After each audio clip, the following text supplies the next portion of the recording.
Bienvenue dans ce nouvel épisode de Raconte-moi les mobilités, le podcast par Cara qui vous invite à réfléchir sur les mutations des systèmes de transport d'aujourd'hui et de demain. Bonjour et bienvenue dans Raconte-moi les mobilités. Aujourd'hui, nous vous emmenons sur une route un peu particulière. Une route qui ne se contente plus d'accueillir des véhicules, mais qui leur permet aussi de se recharger, la route électrique. Face aux enjeux de décarbonation du transport routier, en particulier pour les poids lourds, de nouvelles solutions émergent, et parmi elles, les Electric Road Systems, ou ERS, qui permettent d'alimenter les véhicules pendant qu'ils roulent, sans avoir besoin de s'arrêter pour recharger. Il existe trois grandes familles de RS. Les systèmes aériens, inspirés des caténaires ferroviaires, les systèmes inductifs, qui rechargent sans contact via des bobines sous la chaussée, et les systèmes conductifs au sol, où l'énergie est transmise par un rail intégré à la route. Et c'est justement sur cette troisième famille que nous allons nous arrêter aujourd'hui, à travers le projet Iron-Mont-Blanc, porté par un consortium qui réunit l'Université Gustave Eiffel, Alstom, Pronergy, Greenmot et Autoroutes et Tunnels du Mont-Blanc. Et pour en parler, nous recevons Philippe Bonanno de l'Université Gustave Eiffel, ainsi que Sylvain Tiercelin de Transpolis. Bonjour à vous deux. Bonjour. Bonjour. Donc avant de rentrer dans le détail, est-ce que vous pouvez vous présenter et mettre un peu de contexte sur le pourquoi du comment le projet Iron-Mont-Blanc? Très bien, je démarre. Sylvain Tiercelin, je suis ingénieur mécanique de formation et passionné d'automobile, domaine dans lequel j'ai toujours travaillé depuis maintenant 25 ans. Donc j'ai travaillé dans différentes entreprises du secteur, on peut citer Beru, un fabricant de bougies d'allumage, Renault Trucks, Iveco Bus, et depuis bientôt 2 ans, Transpolis qui est un centre d'essai pour l'innovation et la sécurité des transports routiers. À Transpolis, nous disposons de 120 hectares de pistes d'essai en tout genre, avec également une ville et son périphérique d'une superficie d'environ 40 hectares, dans laquelle on peut réaliser des tests qui sont représentatifs de la vie réelle, de la vraie vie, mais dans un environnement sécurisé et confidentiel, et pour lequel on peut effectivement avoir une maîtrise complète de ce qu'on vient tester. J'y occupe le poste de chargé de projet sur les thématiques de l'énergie et de la mobilité décarbonée au sein du service innovation. Et ma mission consiste à travailler sur des projets qui sont le plus souvent des projets collaboratifs, qui visent à décarboner la mobilité de demain. Donc ce qui nous réunit aujourd'hui, un des projets sur lesquels je travaille est le projet Iron-Mont-Blanc, avec l'installation sur notre site d'un démonstrateur de route électrique sur le périphérique de la ville, un démonstrateur d'environ 400 mètres de long, qui permet de tester les premiers prototypes et de valider la fonctionnalité du système et surtout la sécurité d'un tel système. Et à ce titre, je suis mis à disposition de l'Université Gustave Eiffel pour coordonner et réaliser les essais sur le démonstrateur.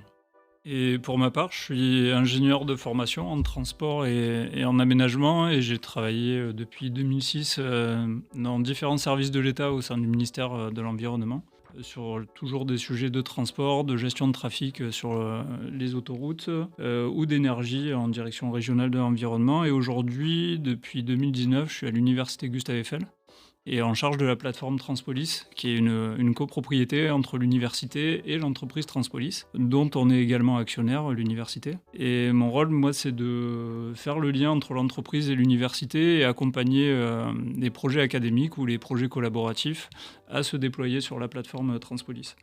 Et c'est à ce titre-là que j'accompagne depuis plusieurs années maintenant ce projet Iron-Mont-Blanc, sur lequel je suis très impliqué, et ne serait-ce que pour la construction du démonstrateur qu'on utilise depuis maintenant un an.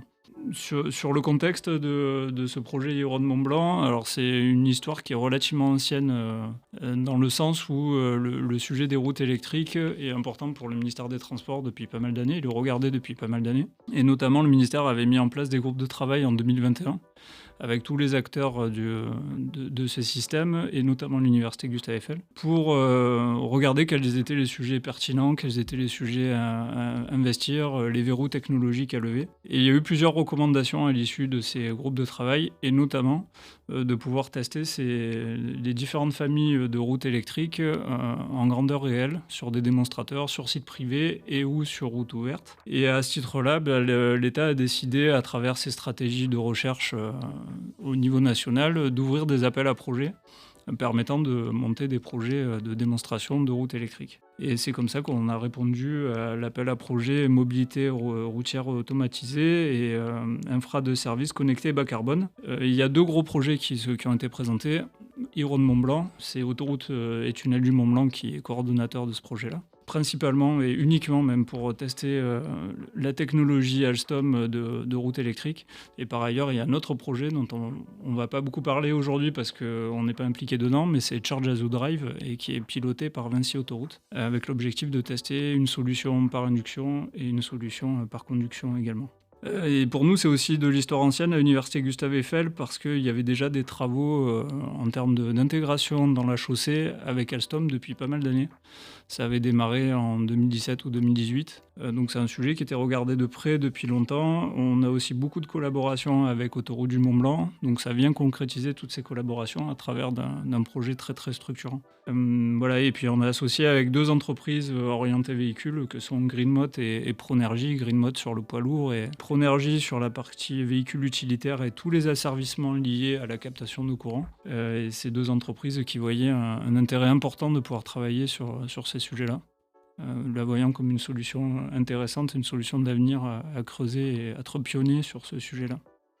Merci pour cette première présentation. Pour commencer, du coup, pouvez-vous nous expliquer ce qu'est concrètement une route électrique et à quels enjeux elle répond aujourd'hui dans le transport routier? La route électrique, ça commence par les enjeux du transport routier de manière plus générale.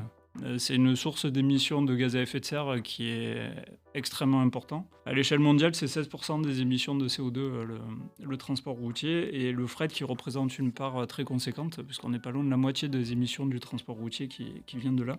Et ça vient en plus avec un constat que ça va aller en s'aggravant, puisqu'on a des prévisions de hausse de 30 à 40% du fret d'ici 2030. Et tout ça, c'est à mettre en regard des objectifs de décarbonation au niveau français, au niveau européen surtout, notamment avoir en tête qu'on vise moins 40% d'émissions en 2030 et la neutralité carbone à 2050.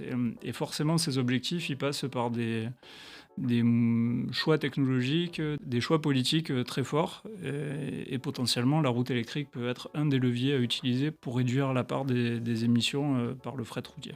Et donc sur la partie plus concrète de ce qu'est une route électrique, j'aime bien cette image. Finalement, la route électrique du projet Hérault de Mont-Blanc, c'est ni plus ni moins que la transposition sur nos autoroutes des petits circuits de voitures avec lesquels on jouait quand on était enfant. À cela près que c'est pas les mêmes niveaux de tension. Là, on parle de 750 volts, puis c'est pas la même puissance également parce que là, on atteint des puissances de l'ordre de 500 kW, voire plus. Donc cette route électrique permet d'alimenter le véhicule qui l'emprunte pour lui permettre de rouler, déjà dans un premier temps, et en même temps de recharger ses batteries tout en roulant, ce qui a pour intérêt d'éviter de s'arrêter sur les aires d'autoroute pour se recharger.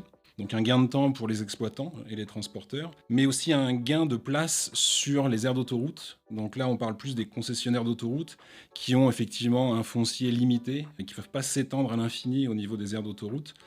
Donc c'est aussi un vrai atout de ce côté-là. Et puis il y a aussi l'aspect vraiment consommation d'énergie, consommation d'électricité. Le fait d'avoir effectivement ce linéaire et cette possibilité de recharger tout en roulant évite des pics de charge si on a énormément de poids lourds d'autocars qui viennent d'un seul coup se brancher sur une aire d'autoroute. Donc un autre avantage que l'on a également, c'est que par le fait que le véhicule peut rouler et se recharger en roulant, on peut limiter le nombre de batteries embarquées dans le véhicule.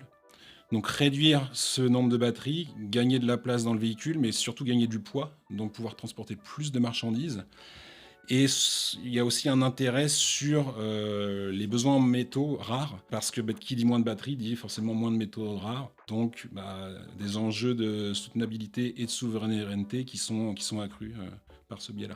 Ça me fait juste rebondir une réflexion sur les questions de métaux plus largement. Les ERS et ces projets-là qu'on construit, c'est pour construire une position de la France au niveau européen sur une politique qu'on pourrait avoir en termes de décarbonation. Parce que la route électrique a du sens, surtout sur du fret, si on est sur de grandes distances et donc à l'échelle européenne. Et donc les projets que j'ai cités tout à l'heure, dont Hérault de Mont-Blanc, ils viennent vraiment œuvrer pour construire cette position politique. Et du coup, si on peut juste dézoomer sur ce que vous nous dites. Tout à l'heure, vous avez parlé de familles de RS. Est-ce que vous pouvez nous donner une petite vue d'ensemble de ces familles? Oui, effectivement, on a 3 familles, comme vous le citiez. La famille du système aérien, donc plus issue du ferroviaire, avec des caténaires, où c'est ni plus ni moins ce que vous retrouvez même en ville sur les tramways, avec une captation de courant en aérien par des caténaires, Donc pour ce faire, il faut que le véhicule soit équipé de pantographes pour pouvoir venir capter cette énergie. Ensuite, on a un autre système qui est le système inductif, qui lui fonctionne de la même manière que vous rechargez votre brosse à dents ou votre smartphone à la maison. Il y a une bobine magnétique dans la chaussée qui est alimentée par du courant, et il y a une autre bobine dans le véhicule qui lui vient capter ce champ magnétique et le transforme en électricité, donc en énergie et en courant.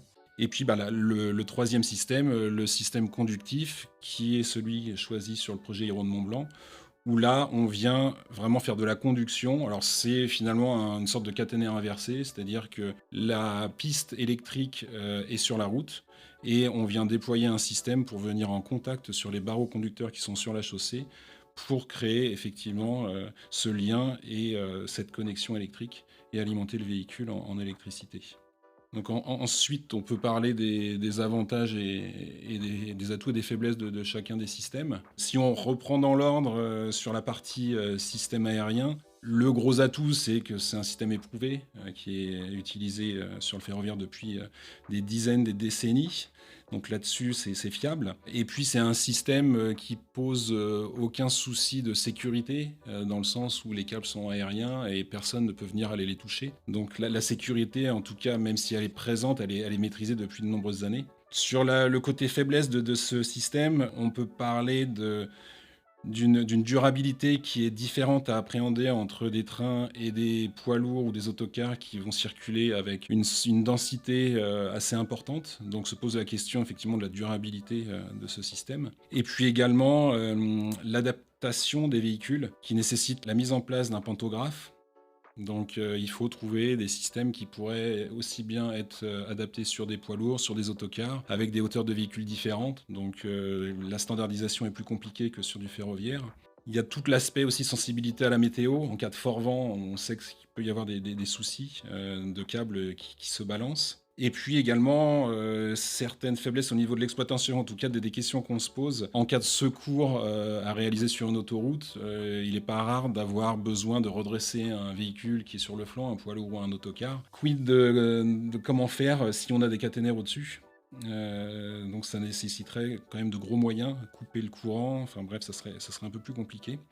Et puis protéger également les poteaux en bordure d'autoroute pour éviter, en cas d'accident, d'avoir des projections de véhicules directement sur ces poteaux. Donc voilà un peu pour ce premier système. Ensuite, si on passe sur le système de l'inductif, les avantages premiers, c'est que c'est complètement transparent. Les bobines qui sont dans la chaussée sont noyées sous la chaussée. Donc, pour l'usager de la route, c'est complètement neutre. Donc, c'est aussi neutre pour tout ce qui est aspect d'adhérence, de bruit éventuel. Donc ça, c'est un gros avantage. Les opérations de maintenance routière sont aisées aussi, et c'est un système qui peut être compatible avec tout type de véhicule pour pouvoir effectivement équiper un véhicule avec une bobine. Donc ça, ce sont les gros avantages. Sur les faiblesses, on va retrouver un rendement et une puissance transférable assez faible finalement, si on le compare après au conductif. Et puis finalement, on s'aperçoit que pour venir mettre ces bobines dans la chaussée, c'est beaucoup de matière. Les bobines, c'est énormément de filaments qui sont enroulés les uns sur les autres. Et se pose la question effectivement de la quantité de matière pour pouvoir équiper tout le linéaire. Et puis on a bien évidemment, étant donné qu'on parle de champ magnétique, on a des sujets de compatibilité électromagnétique, à savoir que tout système émet un champ magnétique qui peut soit perturber les autres véhicules, soit même venir perturber le corps humain. Donc il y a aussi ces questions-là à lever. Et ensuite, des questions aussi sur la durabilité de la chaussée, parce que effectivement, les bobines sont enterrées sous la chaussée, mais au niveau de la densité de cette voirie, qu'est-ce qui se passe sur le long terme après des passages réguliers de poids lourds ou d'autocars ? Juste un mot sur les deux points, sur le sujet des champs électromagnétiques et de la durabilité des chaussées. C'est de potentielles faiblesses qui sont identifiées depuis longtemps et qui sont traitées dans l'autre projet, Charge as You Drive. Des laboratoires de l'université notamment interviennent sur ces deux sujets. Donc moi j'ai pas les conclusions aujourd'hui, et puis on pourrait peut-être pas les dire parce que de toute manière le projet est pas terminé, mais en tout cas ils sont en train d'être traités, en tout cas évalués pour voir si c'est compatible avec une utilisation, un usage commercial sur route ouverte. Et donc pour la troisième famille, le conductif, le gros avantage, c'est une puissance et un rendement qui est très très élevé. Là, on est vraiment sur de la conduction, donc plus favorable finalement pour alimenter électriquement un système. La compatibilité sur les véhicules, en tout cas sur les véhicules lourds, on sait qu'on va avoir assez de place pour pouvoir installer le système de patins collecteurs. Et on l'a déjà expliqué tout à l'heure, une forte baisse des tailles de batterie. Étant donné qu'on a une puissance plus élevée et un bon rendement, on peut réduire d'autant plus la capacité des batteries embarquées sur le véhicule roulant. Et sur la partie faiblesse, ou en tout cas à travailler, il y a toutes les opérations de maintenance routière qui deviennent plus complexes parce qu'on a équipé l'enrobé avec une engravure centrale qui accueille des barreaux conducteurs. Donc en cas de réfection de chaussée, il faudra bien faire attention de raboter uniquement la partie enrobée, pas toucher la partie centrale. Et puis il y a énormément de questions, et c'est aussi l'objet de l'étude du projet et du démonstrateur, sur l'impact envers les autres usagers. Impact visuel, l'adhérence, le bruit, on parle effectivement de contact physique. Donc tout ça, ce sont des choses qu'on regarde effectivement, et notre but est de prouver que l'impact est vraiment très très faible. Et puis pour la même manière que pour le système inductif, se posent aussi les questions sur la durabilité de la chaussée, vu que là en plus on vient effectivement poser à même la chaussée finalement une route électrique en plus. Donc à terme, qu'est-ce qui se passe après des millions de passages de poids lourds d'autocars? Ça, c'est la vision effectivement sur chaque projet, sur chaque technologie. Et l'enjeu, c'est de pouvoir à la fois monter en TRL pour les industriels qui développent les solutions. Et pour nous, Université Gustave Eiffel et pour le ministère des Transports, c'est de pouvoir objectiver ces avantages et inconvénients, de les chiffrer, si on peut les chiffrer, et pouvoir aider à la prise de décision, encore une fois, politique, sur le choix d'une ou plusieurs technologies sur nos autoroutes. Et donc, pourquoi on a opté sur cette technologie sur le projet Iron de Mont-Blanc?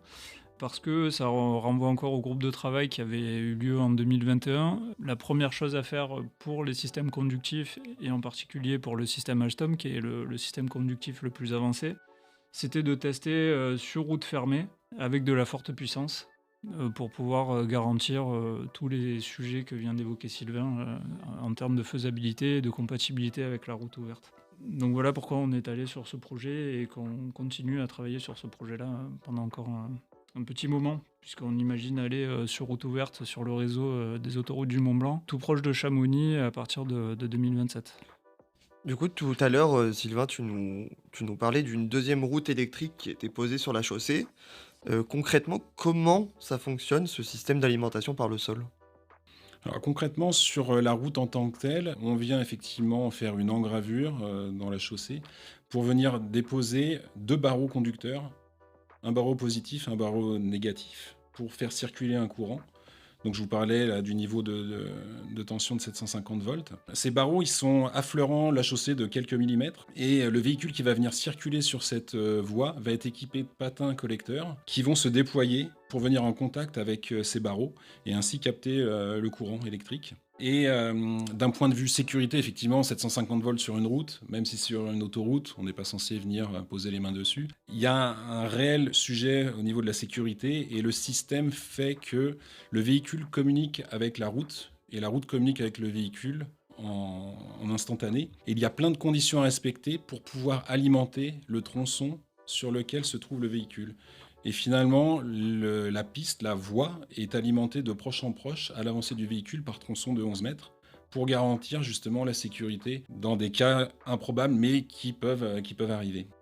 Et j'ajouterais que c'est la technologie Alstom qui est utilisée sur les tramways qui sont alimentés par le sol depuis plus de 20 ans. Ils ont des millions de kilomètres d'expérience et de recul sur cette technologie. Et notamment l'alimentation de proche en proche, c'est déjà le fonctionnement du tramway depuis cette vingtaine d'années. Et en complément, là on parle vraiment du moment où le véhicule roule, mais si on regarde un peu en amont sur comment cette route est alimentée, on retombe sur une architecture technique qui est quasi identique à ce qu'on peut trouver en tramway. Et donc parfaitement maîtrisée par Alstom évidemment, mais par beaucoup d'entreprises qui travaillent en génie électrique. On est raccordé directement à du réseau 20 000 volts de type Enedis et une sous-station tramway telle qu'on peut les trouver sur tous nos tramways urbains. Et est-ce que du coup le véhicule doit ralentir pour se charger ou vraiment c'est un passage sur la route? C'est un passage sur la route, on ne peut plus classique. Il y a effectivement des limitations au niveau de la vitesse, mais c'est plutôt dans l'autre sens. C'est-à-dire que pour pouvoir, mettre, la piste, en tout cas l'alimenter électriquement, il faut que le véhicule, soit à plus de 30 km/h pour des raisons de sécurité justement. On estime que au dessus de 30 km/h, malheureusement si un piéton devait traverser, bah, voilà, il se ferait percuter malheureusement avant d'être, électrocuté. Mais ce sont les seules les seules conditions, on va dire. Et là, à l'heure actuelle, dans le projet, est-ce que vous avez identifié des défis technologiques, et des gaps qui restent à franchir, notamment, on peut penser au niveau des infrastructures ou de la distribution de l'énergie? Je peux répondre sur la partie véhicule. Je dirais que par rapport au premier démonstrateur que l'on a, au premier prototype, au premier roulage qu'on a pu effectuer, pour la suite, il y a un enjeu de miniaturisation, ou en tout cas d'optimiser l'intégration des systèmes qui vont permettre de faire la conversion d'énergie, récupération d'énergie, la conversion pour pouvoir alimenter le moteur électrique et recharger les batteries. Et puis, au niveau de la mise en œuvre vraiment de la route sur la chaussée, l'intégration dans la chaussée, il faudra industrialiser le procédé pour pouvoir réduire le temps des travaux. On ne peut pas se permettre de couper une autoroute très longtemps. Donc voilà, ce sont des choses assez classiques. Ensuite, pour la distribution d'énergie, on ne relève pas de problématiques techniques particulières, comme l'évoquait Philippe. On est vraiment sur des standards ferroviaires qui sont connus. Moi, je dirais plutôt que ça peut ouvrir des opportunités pour pouvoir utiliser de l'énergie plus locale, voire de l'énergie verte. Vous avez vu que le système fonctionne sur du 750 volts en courant continu.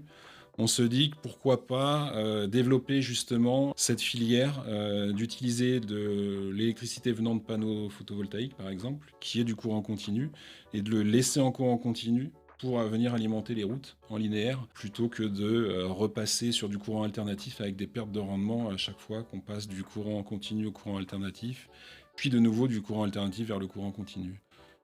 Donc ça peut ouvrir effectivement des opportunités de développement là-dessus. Et sur la distribution électrique, à un autre niveau, peut-être que le plus gros enjeu aujourd'hui, c'est plutôt comment optimiser le développement d'un tel réseau de routes électriques, quelle que soit la technologie d'ailleurs, si ça doit se déployer à l'échelle nationale, voire européenne, et ça peut avoir du sens qu'à ce niveau-là. On a un laboratoire à l'université Gustave Eiffel qui s'appelle EmobLab et qui travaille sur les deux projets. Sur cette question de l'optimisation du déploiement à grande échelle, parce que ça fait intervenir de nombreuses variables et il faut arriver à trouver un optimum à partir de toutes ces variables. Et ces variables, c'est le coût au kilomètre de chaque technologie, les puissances qu'on veut avoir sur chaque kilomètre dans les sous-stations électriques qu'on retrouve au bord des autoroutes. Ça dépend du trafic qu'on a sur les autoroutes, et notamment du trafic poids lourd qui évidemment tire plus de puissance que d'autres véhicules, des origines-destinations de ce trafic, et évidemment aussi des capacités des réseaux d'énergie, de distribution ou de transport d'énergie au voisinage des autoroutes. Et il y a aussi un grand paramètre, c'est le vieillissement des batteries. Puisque les batteries aiment moins avoir des niveaux de charge à des puissances élevées. Donc il faut arriver à gérer tous ces différents paramètres, et c'est ça l'enjeu de ces travaux, de ce laboratoire. Et ça devrait structurer leurs conclusions très largement le débat technique et politique sur les sujets des ERS, parce que entre équiper 20% du réseau autoroutier ou 90% du réseau autoroutier, ça n'a évidemment strictement rien à voir en termes d'investissement, mais aussi d'accompagnement des territoires sur l'arrivée de telles infrastructures. Est-ce qu'un véhicule a le choix de charger lorsqu'il passe sur, la route électrique? Oui, oui. Effectivement, il y a la possibilité d'activer ou non le système de captation de courant par le chauffeur. Donc c'est tout à fait possible. Ouais. Donc directement dans le véhicule, Oui, via directement via une interface homme-machine avec un écran et un interrupteur, tout simplement. Oui. Oui, globalement, ça ne change rien à la manière dont il roule le véhicule. S'il veut déboîter pour doubler, s'il veut sortir, s'il veut ralentir et accélérer, il est libre de faire ce qu'il veut et le système s'adapte. Pour continuer, du coup, dans le cadre du projet, vous avez récolté des données, liées à l'acceptabilité d'une telle innovation par les chauffeurs, poids lourds ou par, des citoyens, lambda? Alors, dans le cadre du projet Livre de Mont-Blanc, on a un laboratoire de l'université, le laboratoire Pixel, qui est en Île-de-France, qui a réalisé des études sur simulateur. donc des simulateurs de conduite, et ils ont recréé pour le projet Iron de Mont-Blanc le contexte de l'autoroute proche du Mont-Blanc et de la RN 205, et en particulier du tronçon sur lequel on va avoir le démonstrateur d'1 kilomètre à partir de 2027-2028. Ils ont fait passer des volontaires, des participants, pour regarder comment ils se comportaient en arrivant sur le tronçon sur lequel ils trouvaient de la route électrique, donc des barreaux conducteurs intégrés dans la chaussée. Et évidemment, quand ils venaient en simulateur, ils ne savaient pas à quoi s'attendre, ils ne savaient pas pourquoi ils venaient. Et s'attendaient de fait encore moins à retrouver quelque chose intégré dans la chaussée. Et ça permet d'objectiver, avant de déployer sur route ouverte, quels sont les éventuels risques que ça représente d'avoir un tel système sur route ouverte par rapport aux risques routiers traditionnels, quoi. Est-ce que ça va avoir tendance à ce que les conducteurs des véhicules essaient à tout prix d'éviter le système? Est-ce qu'ils vont piler? Voilà, ça permet d'identifier ce type de comportement. Et les conclusions qu'ils ont eues jusqu'à maintenant sont très positives parce qu'ils ont remarqué qu'à l'inverse, les chauffeurs avaient plutôt tendance à avoir le regard plus porté vers l'avant. Donc ils étaient intrigués quelque part par le système et donc ont tendance à regarder ce que c'est, comment il se comporte, à mieux centrer le véhicule dans la voie, comme si les barreaux conducteurs servaient de guide, et finalement à mieux réguler la vitesse, moins d'accélération ou de décélération, mais qui est plus lié là aussi à l'attention renforcée sur ce qui se passe devant eux. Voilà, donc il conclut qu'il n'y a pas d'augmentation du risque, a priori. Et évidemment, tout ça, ça reste à confirmer par les essais sur route ouverte et confirmer que ça pose pas de problème particulier. Et tout ça doit s'accompagner évidemment de communication aussi par les autoroutes du Mont-Blanc quand le démonstrateur sera construit. Tout à l'heure, Philippe, tu nous parlais de tests en 2027. Est-ce que vous avez déjà vu des cas d'usage qui existent en Europe? Et à quel horizon on peut envisager une démocratisation de ces routes électriques en France et en Europe? Alors, au niveau des cas d'usage existants en Europe, effectivement, il n'y en a pas aujourd'hui. Il y en aura avec ce dont a parlé Philippe sur l'autoroute du Mont-Blanc d'ici 2027. Ensuite, vraiment à quel horizon on voit aboutir cette technologie sur nos routes, ça sera de toute manière une décision au niveau européen. On ne pourra pas faire vivre les 3 technologies dont on a parlé ensemble. On ne peut pas équiper une route avec des caténaires, des bobines et des barreaux conducteurs. Et on ne pourra pas non plus équiper des véhicules avec pantographe, patins collecteurs ou bobines. Donc cette décision, elle devrait être prise au niveau de l'Europe pour que ce soit cohérent. Nous, ce dont on a entendu parler, c'est effectivement qu'un tel déploiement, une fois que la décision sera prise, se fera aux environs de 2035. Ça vous donne à peu près un ordre de grandeur de quand la technologie verra le jour pour le grand public. Après, la question reste ouverte de est-ce que potentiellement certains corridors vraiment très spécifiques pourraient être équipés avant, mais ce serait vraiment des cas très particuliers où on a un trafic poids lourd très bien connu sur les origines-destination et où ça prend du sens. Mais aujourd'hui, en tout cas, on n'a pas vu arriver ce type de cas d'usage. Et du côté utilisateur, notamment les poids lourds, est-ce qu'ils sont prêts à accueillir ce type d'infrastructure?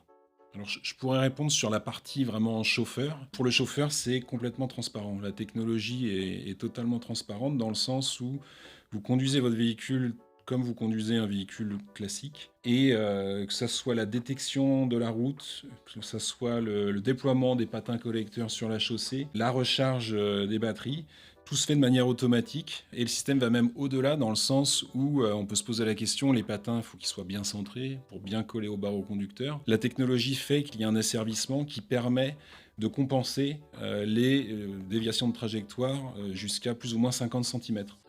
Donc en conduisant complètement normalement, en faisant même les petites dérives que chacun a en conduisant, le système fonctionne de la même manière. Donc là-dessus, on est plutôt rassuré au niveau chauffeur. La question peut probablement plus se poser au niveau des transporteurs et des entreprises de transport qui doivent se projeter vers l'acquisition de nouveaux dispositifs potentiellement un peu coûteux pour aller capter le courant. Mais il y a eu une étude d'équilibre des énergies qui a déjà quelques années et qui est disponible sur Internet, qui tendait à démontrer que le coût d'acquisition d'un tel système de captation serait à terme pour le transporteur moins coûteux qu'une batterie qui serait plus conséquente, plus volumineuse, ou alors qu'un autre vecteur énergétique, typiquement le diesel. Donc c'est sûr que les transporteurs aujourd'hui ne visualisent pas cette technologie, n'ont pas en tête que ça pourrait arriver, mais probablement que le coût serait gérable et acceptable pour ces transporteurs, modulo une communication qui irait bien en ce sens aussi.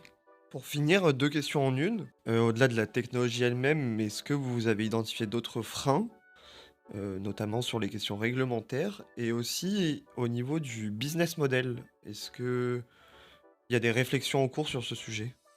Je peux apporter un élément de réponse sur la partie réglementaire qui concerne les véhicules. Effectivement, comme on l'a expliqué, on a besoin d'adapter le véhicule pour pouvoir collecter effectivement l'électricité. Donc il y a une adaptation au niveau mécanique et électrique à réaliser sur le véhicule. Donc ce véhicule doit rester conforme à la réglementation en vigueur pour pouvoir permettre l'immatriculation.